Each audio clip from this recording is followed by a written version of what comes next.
So my name is Helen Griffiths-Haynes. I'm a senior lecturer in midwifery at Montfort University in Leicester. And I'm very honoured to have been asked to chair the proceedings this evening. So knowing what I do, both Diane and Jenny, I know that this book is going to be both an exciting and much needed contribution in a maternity climate that so desperately needs more loving kindness, and where we as midwives need to be unashamed in really practicing and offering and calling for more of this in our services. So I'm looking forward to discussing the issues in love and midwifery with our upcoming generations of students in the classroom as we explore these themes in the classroom. So also a big thank you to some of our chapter authors. We are very lucky to have with us this evening Professor Leslie Page and also Michelle Waterfall, who I know have kindly made the journeys from around the country to be here with us this evening. So without further ado, let me introduce our editors, and we will then take some questions from you. So if you have anything that you would like to ask them, I know that they will be very pleased to take your questions. So Diane Menage is a midwife with a lifelong interest in women's health and well-being. Throughout her career, her focus has always been on providing individualised, evidence-based care through relationships. As a midwife, she has worked clinically in hospital settings, community midwifery and independent practice. She completed her PhD research on women's lived experience of compassionate midwifery at Coventry University in 2018. She has presented her work internationally, written extensively for midwifery journals, contributed to book chapters, and she co-authored the textbook An Introduction to Research for Midwives 4th edition. Diane is a part-time lecturer in midwifery at Montfort University. Diane also has strong links with other midwife researchers from around the world who have studied compassion, and earlier this year she set up the International Research Network for Compassionate Midwifery. Dr. Jenny Patterson has been a midwife since 2007. Jenny has worked within the UK NHS and independently. Jenny has a particular interest in traumatic birth experiences, and Jenny's PhD thesis explored post-traumatic stress disorder in women post-childbirth. Jenny has been part of an international group of midwives, midwifery researchers and lecturers that explored midwives' needs regarding stress and trauma across the UK and Ireland. Following completion of trauma management training, Jenny has led workshops for women and midwives. Jenny has published several midwifery journal articles, contributed to book chapters and presented in the UK and Europe. Jenny currently lectures in midwifery at Edinburgh Napier University in Scotland. Current research interests include exploring how maternity care providers and interpreters can best collaborate to provide high-quality care for women whose first language is not that of the country in which they are receiving maternity care. Thank you. Wow. Wow, I feel like we're in the presence of greatness. Who are those people? Well, I believe it. I don't know about you. So I'm going to kick off some questions this evening. Hopefully our audience will have some for you shortly as well. So I'm really interested to know, how did the two of you meet and what gave you the idea for the book? Yeah, I can talk about how we met if you like, because you had the initial idea for the book. Bit then. We'll collaborate. Okay, how did we meet? Well, we were both, as you heard, did some PhDs because, well, in my case, I must be mad. Diane's just clever. But anyway, we did these PhDs and we both used a method of analysis called interpretative phenomenological analysis, or otherwise IPA. And we met at an IPA conference. So we turned up at this conference and met each other and started talking, realised we were both midwives. We both had done independent midwifery. We both grew vegetables. Diane had spent many years living on a boat, and I'd spent lots of holidays in a camper van. So we were used to living in small spaces, growing vegetables, and we knew lots. So we met and just hit it off, not just as midwives, but as, and we're mothers, and we're now both, well, Diane was a grandmother, I'm now a grandmother. So loads in common from that perspective. That's how we met. And so what gave you the idea for the book? So my research was about compassion. So I spent 3 years thinking about compassion in the context of midwifery. What was this? What did women think that it was? Could they tell us exactly what they thought it was like when a midwife was compassionate? What did it look like? What did it sound like? What did they actually do? How did it help? And why did they need compassion at that point in their maternity journey? Whether it was pregnancy, whether it was in labour and birth, or whether it was in the postnatal period. So I felt very privileged to be able to think about that. And at the end of it, you think you know something about compassion. I thought I knew something about compassion in midwifery. But there was a question that started to evolve for me, and that question was, yet I know what compassion is and what it looks like and how how it would be. But why would anybody bother? What is the motivation or the drive behind that, behind those behaviours? What is driving it? And Jenny and I had worked together quite a bit presenting. I think what we haven't said is that our research had a lot of similarities. Jenny was researching about trauma, about birth trauma, and I was looking at the other side of it.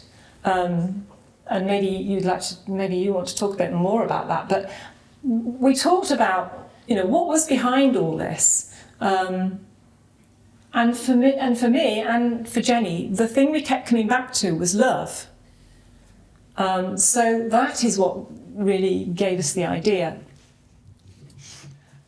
Yeah, I think when we met that time, we realised what we were doing. We started to talk about our initial findings, and at the heart of both our findings, we were looking at the human person, whether that's the human person of the person giving birth and receiving care, or the human person of the midwife providing care.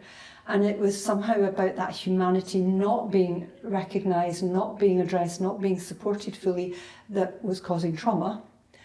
Or if it was, that was where the compassion came in. So we were really rooted down on humanity and the human being and the need to be human. And one of my participants said to me, and it was the last point that I remember listening to in an interview, I don't know, something wrong with this system that doesn't allow us to be human. And that was a woman who'd given birth. And I thought, wow, that's it. So for me, that focus, Diane was picking up. So we ended up chatting about these, realising then we both, when we finished, we read each other's PhDs, and we thought, we've come from opposite sides of this story and come to a very same thing. And both of us, at some point in our PhDs, had sort of posed the question, what about love? I think I put, love, is it just a 4-letter word? We don't talk about it. And we just hinted. Until one day when Diane phoned me up. I said, Jenny? She said, yeah. I said, don't you think we should do a book, get a book together? Not just us, but with other midwives. And she said, yeah. She's game, I trust Diane. She said, yeah. And she says, what's it about?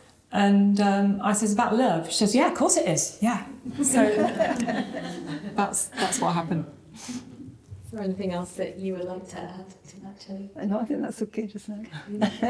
I love what what I'm hearing from you both is that kind of this idea of love is something which is difficult and maybe a bit unacceptable to express within midwifery practice. And I know, certainly I was lucky enough to work with Diane for, 5 years? We worked together in independent practice in Warwickshire. This was our patch. And something which very much sort of underpinned our practice and our philosophy, although we maybe didn't vocalise it at the time in quite this way, was that I think we both felt very much that love and compassion was an underpinning part of everything that we did. And you've both touched on this a little bit, and we came into the song, What's Love Got to Do With It? A fantastic song by Tina Turner. So I'm wondering if there's anything else that you would both like to say about, what does love have to do with it? Like, in some ways it seems quite obvious to me, but it's something that we're really only starting to have these conversations about. I think one of the first, when Diane said this, and I thought, okay, I need to go and see what's out there already. You know, have we just missed it somewhere? Have we missed lots of work about love and midwifery, lots of papers or discussions or articles? So I did a very sort of quick and rough sort of Google search of things and came up with very little. It was like, you know, dust balls in the desert. I thought, where's the stuff about love? And I did find a few wee papers, but very little, that explicitly talks. I think it's woven in if you read more deeply, but explicitly having love in the title or focusing. And then I thought, well, let's do the same for nursing. And a whole lot more came up. And I thought, okay, it's still not as much as I think there ought to be perhaps in the world, but lots more. And so we thought, hang on a minute, why is this not being addressed as much as we felt it needed to be? Why is it, do we just need to sort of flag this up and hopefully start a conversation? You know, we don't have answers, but can we start a conversation? Do you want to add anything to that, Diane? Yeah, I think it probably depends on what you're thinking love is, and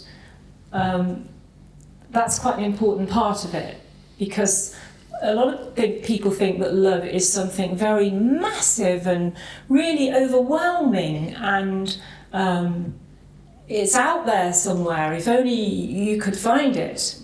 But that's not the sort of love we're talking about. We're not talking about that. And I think in the first part of the book, we'll talk a bit more about that later, but we explain what we mean. We put this in context, really, about what we mean by love. And it's about, as Jenny said, seeing the special human being in each person, recognising the special human being that you are, and also recognising the special human being in each person. And I think, really, that's what love is about. There's lots of different sorts of ways of looking at love, which are explored in the first part of the book. But what those have all got in common is the ability to see somebody's specialness or worth. So that is what we really are talking about. But you know, there's quite a lot on that. So I realise that you're not going to want to give too much of the book away at this point. I know a lot of people are clutching copies and are going to be excited to take it home and have a read of it. But are you able to give us a brief flavour of the book? Just a little bit of a taster. Where is the book? I've got mine. Where's yours? Who took it? I did have one with all the... While Diane's looking for her book, because she has got her book with wee labels in it. Somewhere it's floating around. I think one of the things we realised as we started to talk to people, and we thought, right, we need to find out what the response is. And we had one or two people going, oh, you know, love, can you talk about this? Is it professional? Which is probably why it's never really been talked about enough. Oh, it is. Oh, Jill, thank you very much. Thank you. Thank you. And then others will go, yes, absolutely. And yeah, there's loads we want to talk about. So we thought, okay. And then we thought, well, if there are people who are going to go, you know, what do we mean by this, as Diane said? So the first part of the book is really exploring, well, what are we, as I said, what are we talking about? What are we referring to? What form of love, or what's the nature of the love that we're talking about? And then the middle part of the book is more looking at, well, how's that lived out in practice as midwives? What's that mean? So we've broken that down, and you'll see, you know, I don't want to give it away too much, but, you know, you'll see that takes that and puts it in practice. And then we thought, well, hang on, we've also got a professional body and a professional responsibility. Where does that go within our education, with our colleagues, with the NMC and the professional stuff? So the third part really explores that. So at the end of the day, we have to thank each and every one of our authors. Diane and I, well, I said, I don't think we could have written this ourselves. Diane said, yeah, we could. But I don't think we could. Maybe Diane could. I think the richness of the... But Diane would agree that actually we could have done something, but it would never be as rich as it is. for That's so true. the contribution, the knowledge, the experience of people like Leslie and Michelle and all the other authors that we have in here who were just, when we approached them, were just totally up for it and have created something that went way beyond what we imagined when we considered it, way beyond. And hopefully Leslie and Michelle are going to give you a little bit of flavour about theirs. But yeah, so that's the sort of overview of where it is. And as I said, we hope this is the start of a conversation. There might be another book. Anybody wants to contribute, come speak to us and we'll consider it. Yeah. Not this month, but you know, not this summer, I'm on holiday. But yes, so there. So I'll pass back to Dan. So as Jenny was saying, there's 3 parts to the book. So the first part is the context, and Leslie Page's chapter is about context. It's in that section. But also I've got a chapter in there, and we were just talking about, what is love? So chapter 1 is about all the different ways of looking at love and how they might apply to midwifery. I'll just read you a little bit because I've just touched on it anyway. Loving is an experience which involves thinking, feeling and doing. Loving can be the most powerful and overwhelming experience, but it does not have to be. It can also be the hundreds of little things you experience. The glimpses of loving may be found in the smile, in the tending of a plant, in the cup of tea that you made somebody. Frank Andrews in 2010 came up with 30 words to help us understand love in all its aspects. He calls these heartwarmings. And these heartwarmings, he's listed them, okay? Affection, alertness, appreciation, attention, awareness, awe, caring, celebration, cherishing, concern, connectedness, curiosity, delight, enjoyment, enthusiasm, interest, intimacy, joy, liking, oneness, peace, regard, respect, responsiveness, sensitivity, surrender, tenderness, thankfulness, warmth and wonder. So there's a heck of a lot there that really connects all the different parts of love.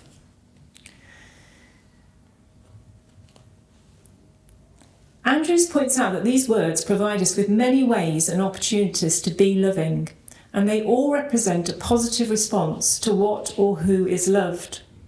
What is more, Andrews proposes that this sort of loving is an act of will, and that's really important. It's not something that happens by chance, it's an act of will, and something that we can choose to build into our lives. The potential to be loving is already within us. And there's a little activity in the book where you take one of the heartwarmings and you do a little activity. You try and think of all the times in your life where you've felt this particular thing, like, for instance, appreciation, and you sort of list them. And it says when you've taken a few minutes to complete the activity, you will see that it's completely within your power to do so. The more you practice experiencing connection or thankfulness or appreciation or any of the other aspects in the list, the more you will see that you do not have to wait for something or someone rare or incredibly special to come along to practice an aspect of loving. Although very special things can happen, it will dramatically reduce your opportunities for loving if you are waiting for that. And this is not good, because loving makes you feel good. I mean, it's the most compelling argument for practicing midwifery lovingly, is that it makes you feel good. In midwifery care, we can practice and develop these different aspects of loving in many different ways. And in part 2 of the book, that will explore all the different ways that we might do that in practice, for example, using touch, using words, using actions, etc. Do you want to carry on, and then we will introduce Leslie? Yeah, just one more thing I'd like to add. Yeah, please okay? do. So just to add in, it ties in really closely to what Diana said. We hadn't We hadn't prepared this, I didn't know what Diane was going to say. So this is quite nice. She never does. She never does. No, we just go with the flow. I don't know what I'm going to say. Diane doesn't know what I'm going to say either. So we trust each other, and that's quite nice. Sorry, that's my phone making a funny noise and didn't switch off, but I apologise. That's our son's sending me a message. So one of the lovely things for me in amongst this is that I have a very, very close friend that I've known for many years called Claire Wardle. And she's not a midwife. She was a Sacred Heart sister and a PE teacher and all sorts of things, and she works in sociology and she studied theology. But I've known her for years, and I thought she's somebody who would have a background knowledge but an understanding of love. And what's been beautiful for me is that both Leslie Page and Claire made a connection and have become very close friends, and they've written one of the chapters together, which is it's a beautiful chapter. And Claire couldn't be here today, but I want to read a tiny bit from hers, which ties in very closely. There's two things in here that I want to tie together. So Claire, she's also responsible for our image on the front. You have to read the book to find out why. A love is an intentional, relational energy. Love is a sensory experience, and it cannot exist in the mind only. It must be embodied.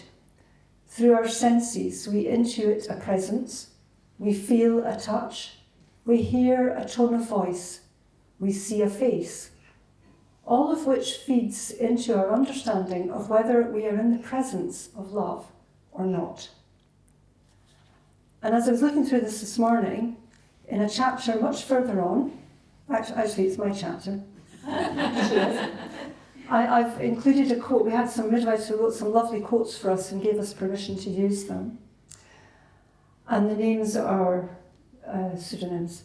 But they're the midwife called Mary who wrote, and I was reading through my chapter to see what I was going to speak about, and I saw this, and I just read Claire. So Claire's theory is one, and this midwife says, I think there is something about the tenderness of a touch, or the lingering of eye contact, or a squeeze of a hand, the tone of someone's voice that just indicates that they really do get it.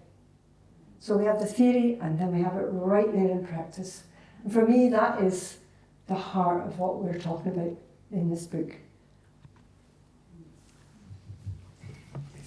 So what I'd really like is for Professor Leslie Page to talk a little bit about her chapter 2, which is in that first section about love in context, which she wrote in conjunction with Claire Wardle. And then after that, we're going to ask Michelle Waterfall to come and talk about her chapter, which is much further on in the book. It's on the third section, which is about love. The whole of the third section is about taking love into professional issues, education, leadership. So we'll do it in that order. There won't be a break in between because of microphone issues. But if I could invite Leslie to come, we'll just have a little rejig of the microphone, and then Leslie will talk about her chapter. But if you could also introduce yourself, yes, Leslie, if that's all right. Thank you very much indeed. Well, the way I want to start is this, if I can manage not to fall over the microphone there. When Diane and Jenny wrote to me and asked me if I would be interested in writing this book, I had for a long time said I'm never going to write a chapter for a book again. Because, you know, they're a lot of work, they don't count in the university system, and you know all the reasons why you shouldn't write a chapter in a book. But also in my personal life, my husband, who'd had Parkinson's for 20 years, had become very, very ill and was and is requiring my full-time involvement, although we have carers through the NHS. He's cared for at home. I love him very much. And I couldn't conceive of taking on anything else at that time. I couldn't conceive of battling the NHS for care or thinking about how we might treat him as a human being the mark he used to be, and still is really. And I got your invitation, and I thought, yes. And so I agreed to do it. And I'm the kind of author that editors hate, because I would say... She didn't say that. She didn't tell us that. We only found that, Ali. I would say, I'd write in the letter and I'd say, really sorry, we've had another crisis. And if any of you have been through this, you know it's crisis after crisis after crisis. So not only was I invited to write a chapter in this wonderful book, but I had a rather tentative email which said, how would you feel about us introducing you to a co-author of the chapter and writing a chapter with her? And you told me a little bit about Claire's background. And it was very theological, and Claire has a lot of experience in counselling and education and so on. And I thought, what is this going to be like? Because have any of you worked with people who can't write? But you're trying to write with them. And I was worried it was going to be like that. But actually, Claire and I spoke to each other, and we hit it off straight away. And so, writing this chapter, I learned so much, but also it actually helped me in my journey, in my practicing love in our family, which has a lot of challenges at the moment. So we decided, Claire and I were writing long emails to each other, and I was explaining to her why love is important to midwifery, because actually it's the centre of everything we do. Actually supporting that love and not interfering with it is the most important thing anyone caring for women around childbirth can do. And I was explaining about attachment and so on to Claire. And she was writing back to me these long emails, and then she came to visit me, and we spent the whole day together, and we sat on my settee and we talked, and we'd say, perhaps we'd better have a cup of tea, and then we talked some more, and we talked on the phone, and then recently I've seen her in Edinburgh. And I said to her, why don't we make this chapter a series of letters? And so our chapter is actually a series of letters. And I'm going to start with a quotation from Claire, because she's not here. I really wish that she could be, and it's a slightly different quotation to that which you used. So, Claire had the image of love as a diamond, multifaceted, many colours, shining brightly. And what she said was, love is an intentional act of energy that provides the conditions in which we ourselves and others can grow in our humanity towards our life's purpose. And that applies to the woman becoming mother, the father or the other parent, to the baby, but also to the midwife, because midwifery is work that we love. And actually becoming our fullest selves through love of our work and love of the families we care for is really important. Now, importantly, Claire says this, and I think that this is really seminal to the whole idea of love. We need to move away from the image of love as a soft option and reclaim the concept that love is a strong action which demands discipline and commitment, dedication and intentional action, which at times needs courage. All of you here working in practice and in the universities will know that. Which at times needs courage, but also needs the practice of consistency and reflection. And Claire is very strong on this idea of our own individual practice and reflection. And our first letter in the chapter is to midwives. And we ask those midwives, how are you feeling? What is your workplace like? Are you in an organisation? Is it an organisation that supports love? Or is it in an organisation of a black hole that kind of draws the love out of you? And she talked about the work of Carl Rogers, many of you will know him, about positive regard, empathy and congruence. We talked a lot about childbirth as transformation, and I've now started to talk about it as metamorphosis because it's much stronger than transformation. And Claire said to me, actually, it's not transformation, it's transfiguration, to become and grow closer to the people they were born to be, fulfilling their potential. And you talked about the individual, this unique human being. No other human being in the world will be like them, who has a whole life ahead of them. And if they have that loving support around birth, it will make all the difference. It will actually increase their capacity to love, and it will increase the parents' capacity to love. Michelle O'Donnell wrote about this a lot.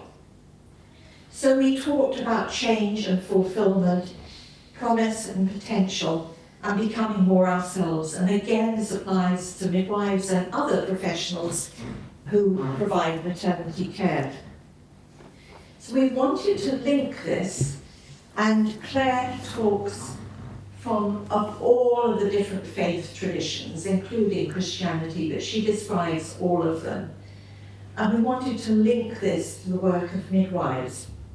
And my work over many years has been in humanising childbirth. And I'm 81 now. I'm still writing and teaching. And I've just left the register. And I joined the Register of Midwives in 1966.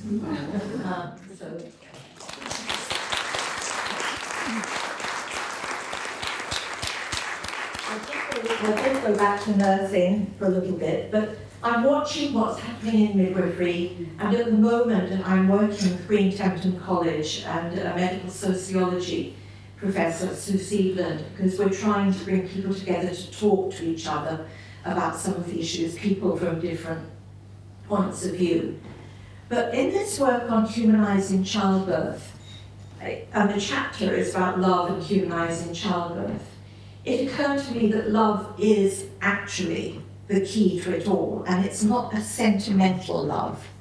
It's not necessarily amorous love, but it's a strong discipline.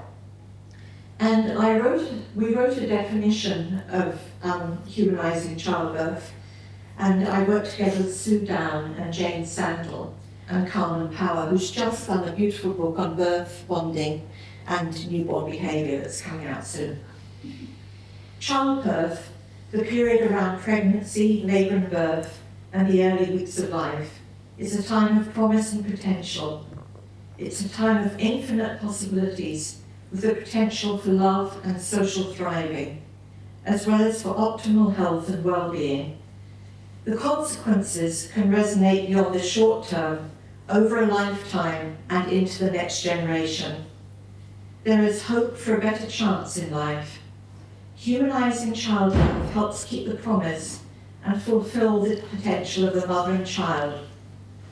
If childbirth is humanised, it can stimulate positive, transformative, neurohormonal, physical, and psychological effects of pregnancy, labour, birth, and early life for individuals, the family, community, and wider society.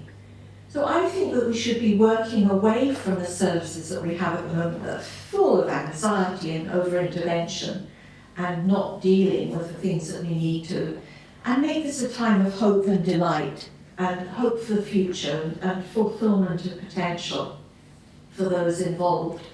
And just finally, the world is in a dark place at the moment, and a book like this is very, very badly needed. And I think it has application to all fields. I think it has application to politics and policy and everything. So I think we're living in a kind of dystopian political world. And to speak about love, and one of the things I said in our chapter was, like you, I had been talking about love for years and years and years in so many words, but I only had one chapter that ever used the word love in its title. So perhaps we have to use this four-letter word a lot more, but recognise that it's strong and it's powerful and it isn't just sentimental. Thanks so much for doing the book. Thank you. Thank you. You're a beautiful chapter. Do you want to introduce yourself? I will. Yeah. So, Michelle Waterfall. I currently work for NHS England, but not for much longer because it's going. So I will be part of, if I'm kept on in my role, part of the Department of Health. So that'll be a new experience and a new chapter for me, thinking that my whole life, working-wise, would be in the NHS. But it's new, we evolve, and we roll with it. So I actually have worked with many of the midwives here in the room today at Warwick and at Coventry, but I'm currently overseeing the 21 units that are up in the northwest, so more of an assurance and oversight role than a practical role. But for me, so I just wanted to take the opportunity to actually thank Diane and Jenny, because this is a new experience for me. Unlike Leslie, who has contributed to many, many chapters, this is the first chapter that I've had the opportunity to contribute to, and hopefully the first of many. But I'm not sure that I'm as slick as Leslie and bringing the audience to tears, and so don't expect tears from my bit, but I'll do that just in case. Yeah, I want to take the opportunity to thank Diane and Jenny, because actually for me being here doing this is a real kind of pinch me moment. You know, you start your journey as a 19-year-old sort of completely naive girl going into midwifery journey, and then you get to speak after Leslie Page at the book launch for a chapter that you contributed to. So for me it is a real honour to be part of this. My chapter, as Diana mentioned, is towards the end of the book. Anyone looking for it, chapter 11, page 151. It's all around love and midwifery leadership. So from that point of view, I did similarly to what Jenny alluded to when they asked me, Google, okay, where do I start? What does this look like? How do I create the right words to talk about love and leadership? So you won't be surprised, there wasn't a lot there at all. There was a bit about love and leadership, there was definitely nothing about love and midwifery leadership. So from that point of view, you then think, okay, well where do you take that? Where do you look? And actually it started lots of conversations for me. But what the information that was there, and you kind of alluded to it, there's a sense of like unease, about that conversation of love in a professional setting. So we can love our profession, we can love our job, but then when we think about, well, loving our colleague or loving the people that we lead, it was almost a taboo. Kind of felt really uncomfortable in what was there. So I gave up with Google and started on the conversations. And I guess my chapter really just explores the elements of what is leadership and what is really good leadership. Because we all know the difference between good and bad, but actually what does that embody within a midwifery world, and how do we experience that? Then we kind of throw in the love element of it as well, so that adds a different dynamic to how we think about it. And then I finished off the chapter thinking about, well, how do we do that? How do we embody love in the leadership within our profession? I was really, really fortunate, like I said, to have lots of conversations, and the midwives in the room will know we love to chat. So we did chat up and down the country with as many midwives as possible, and really got to explore, what does it mean? What does it mean to them to experience love as a midwife working, from their colleagues, from their leaders? How do they feel that? How do they kind of receive it? What does it look like? So I'm so grateful, because actually a lot of midwives that I spoke to had agreed to let me use their words in my chapter. And what I hope happens as you read it, and Leslie's promised to read it on the train on the way home, is that it kind of peppers the kind of more of the theory with that lived experience. And we know that lived experience is really, really important in what we do, not just from the women that we care for and the families we care for, but from our workforce as well. So I am honoured that they let me share the words, and I have got just a couple of things marked out that I wanted to share with you. And I was hoping, because one of the midwives that shared her words was somebody that I was hoping was going to be here, but I don't think she's been able to make it. I think she's had childcare issues at the last minute. But it's from a midwife that I worked with when I was at Warwick called Claire. And actually they were really generous. They're not pseudonyms that are in mine. They have used their real names and where they are. So some of you may know the people who are there. But these are the words of Claire. When undergoing personal medical tests, I was met with such love from my manager. I've not really spoken to my family about it, but I felt that I could tell her.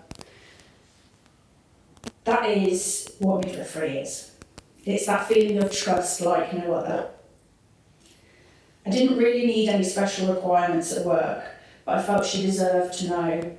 And I was met with such empathy and compassion. She even offered to cover the clinical shifts for me.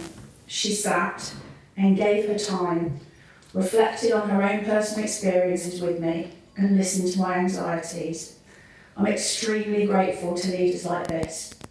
They are the reason I continue to practice with love and can impart that love for the women that I care for. It just shows, doesn't it? It reflects all the way through what we do into the care that we give. And we know things are tough at the moment. Wes has just announced that we're going to have some more inspections into maternity services, and it's hard, being that midwife there and holding that, but actually, as the people who are supporting them, if we can be loving and compassionate and give them the care that they need to be able to care for women and families, it means a huge amount. And there was just one more that I was going to touch on, which is a midwife who is a director of midwifery up in the northwest. And her words are, throughout my career, the relationship between love and the close intimacy and connection established between a woman, family and a midwife have been an anchoring driver and a source of great satisfaction and pride. However, it was not until much later in my career that I can reflect and make very similar parallels between the values-driven leadership approaches and the behaviours that are synonymous with the founding principles of being a midwife. The ability to create trusting, empowering connections and to listen, show empathy, motivate and support are of course the same skills that we apply to both the women that we care for and the midwives that give the care. Core values such as loving leadership remain in my eyes the most powerful tool you can create a positive and compassionate workforce. So I'm going to leave it there. You have to let me know what you think when you get home. Tips always appreciated, Leslie. But I think the other thing that stood out to me that Jenny was saying earlier on is it's a choice. And actually leading with love is a choice as well, and one that we need to have more of our leaders making. So thank you. Thank you. Thank you both for your contributions. I think one of the things that I was really struck by as you were talking is this idea of love being a radical political act in a time when the world and the maternity services feel incredibly dark. Yeah. And I know for myself as an educationalist, sometimes you can feel like you're kind of standing in that flood of kind of what feels to be like a really dark place. But to hear people talking about that love as this kind of revolutionary, radical act kind of gives me hope for where we might be able to take our maternity services in the future. So can I just say something? Come on. It actually comes up in our chapter and a lot in the book, and it's Pierre de Chardin, am I pronouncing that right? Chardin de Chardin, who asked for a revolution of love. And Michelle O'Don actually writes about that need for a revolution of love, which will be similar, he said, to the discovery of fire. So I think it is very radical politically. Thank you. Does anyone in the audience have any questions, either for Diane or Jenny or for our chapter authors? Max?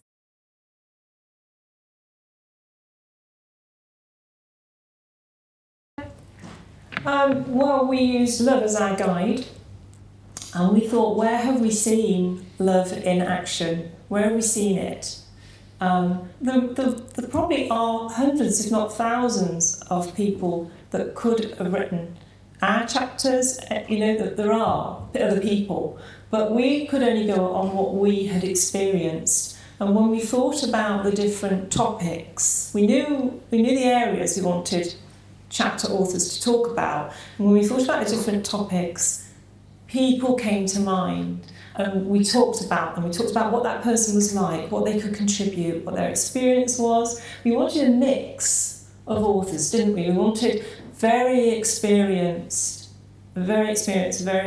Well, look, I mean, Leslie has not introduced herself properly tonight, okay? She's not, okay? And a lot of you here will know that Leslie, as I said to my husband when he picked her up from the station, this is midwifery royalty. Do not lose this person. Have a good funeral. But for those, there are some student midwives here tonight and some newly qualified midwives, I'm delighted to say. And not everybody here is a midwife. And what some of you might not know is Leslie was the first professor of midwifery in the UK, which was an amazing thing at the time, and I remember that. And what an inspiration that was, that we had a professor of midwifery. And she has also been president of the Royal College of Midwives and many, many other things. So there were people like Leslie, well, there's nobody like Leslie, but there were people with lots of experience that we knew would do a great job at this because they have embodied love in their work and their actions. And then there were other people that we just knew because we'd seen it, but that perhaps hadn't been given a chance to write before. So we wanted to have a nice mix of people, really, and that's how we came to agree on that. And then they also said yes. Would you like to add anything to that, Jenny?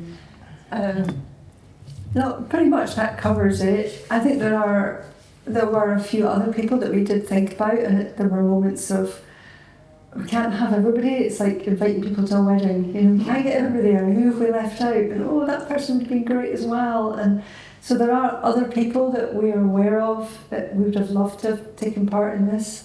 And that's why we say, I think we might even have looked at in the books that there might be another book. And then we'll get to some of those other people. Thank you. Does anybody else have a question that you'd like to ask?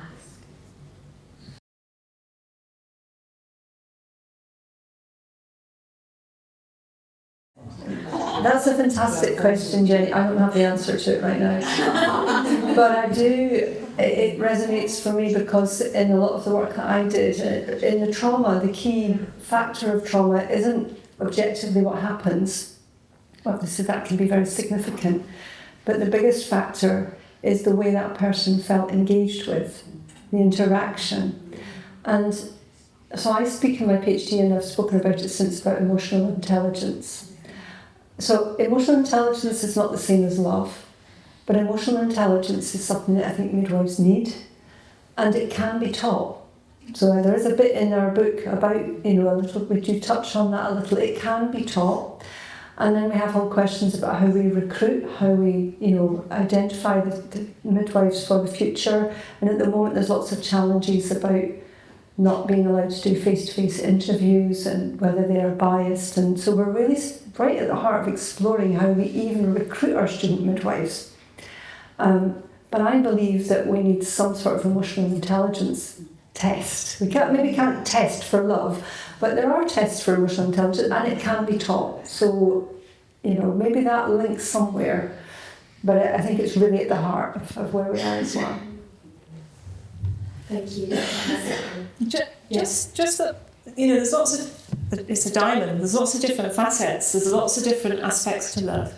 And we can teach some of those aspects. We can teach listening. I mean, that is one of the biggest things, isn't it? Listening. We can teach midwives to really see the person in the patient, if you like. We can teach them to really listen. We can teach them to be curious. Surely that it must be one of the most important traits that we're looking for, but we can actually build on that and teach them to be curious, to find out about that person. So there's a lot that we can teach, for sure.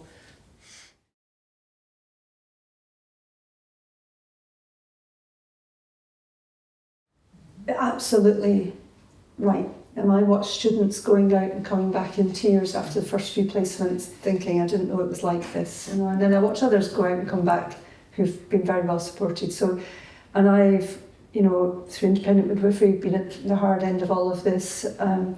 So we don't dismiss any of that. And actually in many of the chapters, we really do explore that reality.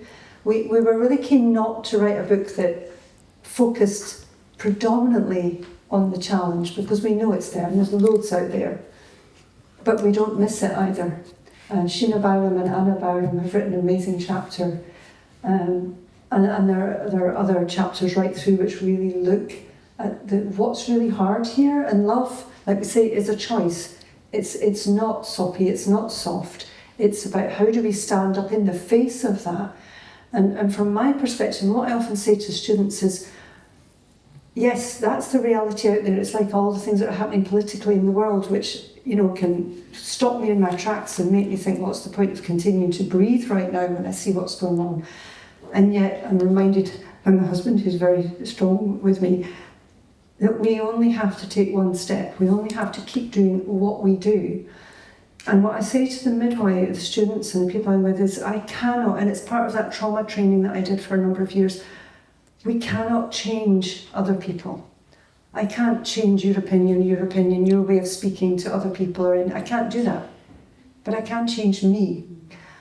But that doesn't mean that it's up to me to go away and become resilient and strong and sort myself out. It's about looking at myself and thinking, what do I need? And Kate Greenstock's got a fantastic chapter in there about self and care for self and love for self and what that means within the reality of this workplace and this culture. And for me, I think, right, all I can do is be me. And I can choose today, and comes from the Capacitar training, that's the organisation I've done that work with. How am I going to get up today? And what am I going to choose to be? Am I going to be a positive presence where I am or not? Am I going to join in with those nasty conversations or undermining or incivility, or am I going to choose to be something different? And if I'm going to choose that, what do I need that might help me? Because I might not be in the place to do that. I might be crumbling on my knees. So then, where are our colleagues who notice that? So what can I do for that colleague or that fellow student who I can see crumbling? How am I there for them? Because each of us, and I'm sure all of us have at times been there for somebody else or been picked up by somebody else. I hope you've had somebody pick you up at times when it's hard. And that's the little things that we can do. And I think that that's all we can do. It's part of the conversation. It is, and this is it. These are the hard nuggets of this conversation. And choosing to love in the face of suffering is the hard. And that's another word we don't talk about. Diane talks about it. Is suffering. And so what is going on? So we're right at the beginning of this conversation, and we don't have answers. But we don't. This is not about fluffy bunnies. This is about real, hard, nitty-gritty, on the ground. What do we do individually and for each other in the face of that reality? So hopefully that comes through or gets us thinking. Can I just add something? Beautiful, thank you, Jenny. Yeah, absolutely. Love is hard. It's not an easy thing. It's not a soft option. But what's the alternative? Do we go to work feeling hateful about everything? Because the only person that's really, well, it's going to hurt a lot of people, but it's certainly going to hurt the midwives. The most compelling reason for practicing lovingly is because it makes us feel better. I'm going to read you a little bit from the book, which I said to Jenny today, don't let this end without me saying this particular bit.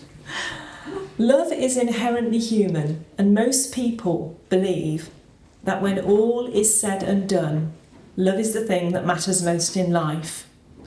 Love can guide us as humans, but sometimes it's overshadowed by the demands made of us as professionals and as employees.